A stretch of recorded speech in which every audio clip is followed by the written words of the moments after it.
Et ça, c'est exactement ce qui est demandé au TOEIC. En plus, cette application, elle est totalement gratuite. C'est vraiment du pain béni pour vous. Donc, je m'éternise pas plus là-dessus parce que j'ai fait une vidéo exprès à ce sujet. Alors maintenant, le 5e point à respecter dans votre préparation au TOEIC, ça va se jouer au niveau des erreurs que vous avez commises.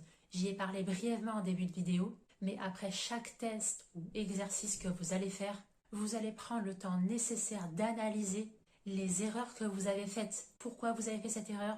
Quel mot de vocabulaire il vous manque pour comprendre? Quelles règles de grammaire vous ne maîtrisez pas? C'est vraiment essentiel de réaliser ce travail-là pour vous permettre de progresser et ainsi d'améliorer votre score au TOEIC. Ça vous permettra d'éviter cette même erreur par le futur.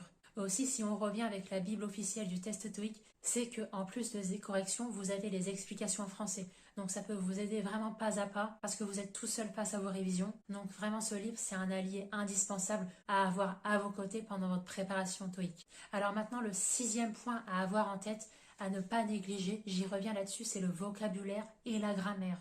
C'est vraiment une étape très importante et ça va vraiment déterminer si oui ou non vous allez réussir ce test d'anglais. Alors je vous l'accorde, la grammaire c'est pas le moment plus plaisant dans l'apprentissage de l'anglais, mais apprendre les points de grammaire qui vous posent souci vous permettra de faire évoluer votre score TOEIC. Je révise à chaque fois en prenant en compte cette étape. Parce que même si j'ai passé le TOEIC et que je réussis à conforter mon niveau C1, ça m'empêche pas de rester immergé dans la langue, ça m'empêche pas d'avoir encore des problèmes de grammaire, mais le fait d'y revenir aussi souvent que possible vous aidera sur le long terme à mémoriser cette règle de grammaire. J'analyse à chaque fois mes erreurs en profondeur et ça me permet à chaque fois de cibler mes faiblesses et de m'améliorer progressivement. Aussi, dans ce même livre, vous pouvez utiliser les sections de révision de grammaire et de vocabulaire pour renforcer vos compétences linguistiques. Donc ici, le maître mot, c'est de bien comprendre les règles grammaticales et d'enrichir votre vocabulaire.